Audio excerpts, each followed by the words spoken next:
How many of you trust your heart? How many of you are not sure? Yeah, that's honest.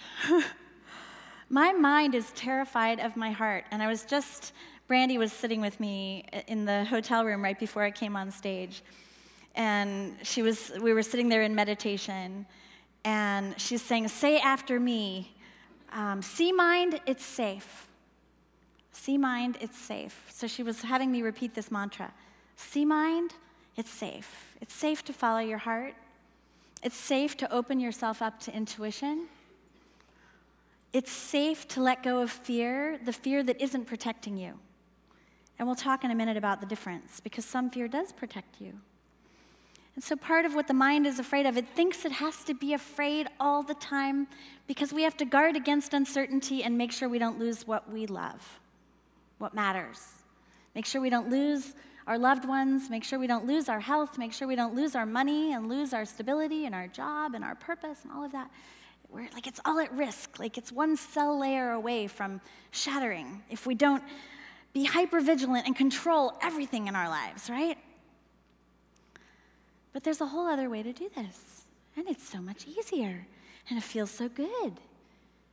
And I want to share with you just a few of the things from the book to help you just frame that. So this is what I call the 4 fearful assumptions. And this is based on the worldview that we as a culture have largely chosen, although we are in the process of shifting it, and you guys are on the leading edge. So thank you for being brave. Just being here, you're being brave. And we need pioneers on the leading edge of this shift in consciousness. And we're going from here to what we'll be talking about in a minute. The 4 fearful assumptions. We've talked about this, but just to put them in your mind so that your mind can grok this. Number 1, uncertainty is unsafe. So we have to guard against uncertainty, right?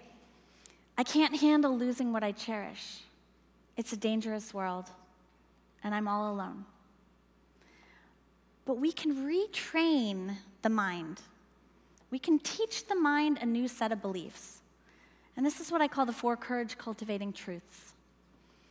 That uncertainty is the gateway to possibility, that loss is natural and can lead to growth.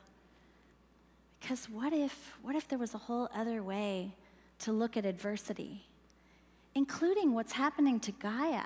Like, what if instead of seeing that everything is wrong and we're resisting it and we can't handle losing what we cherish and we don't want to lose the biosphere, and oh my God, we could be exterminated as a species. Like, it's overwhelming when you're in that place, right?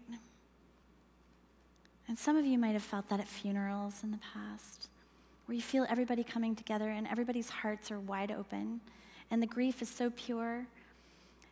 It's even purer if you lose an animal, because we have such unconditional love from animals. Like, we don't have any of the stories that we have when we lose a parent, or there's always a bit of complicated grief when it's with humans, but with animals it's completely uncomplicated grief.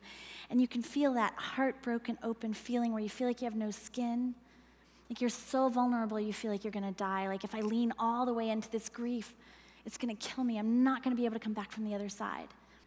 And then you get to this place where all you feel on the other side of that pain is something that feels very much like love. And it's this pure thing. It's raw at its essence. And it feels almost like joy. Maybe loss is natural and can lead to growth. And maybe we don't have to be afraid of losing what we cherish.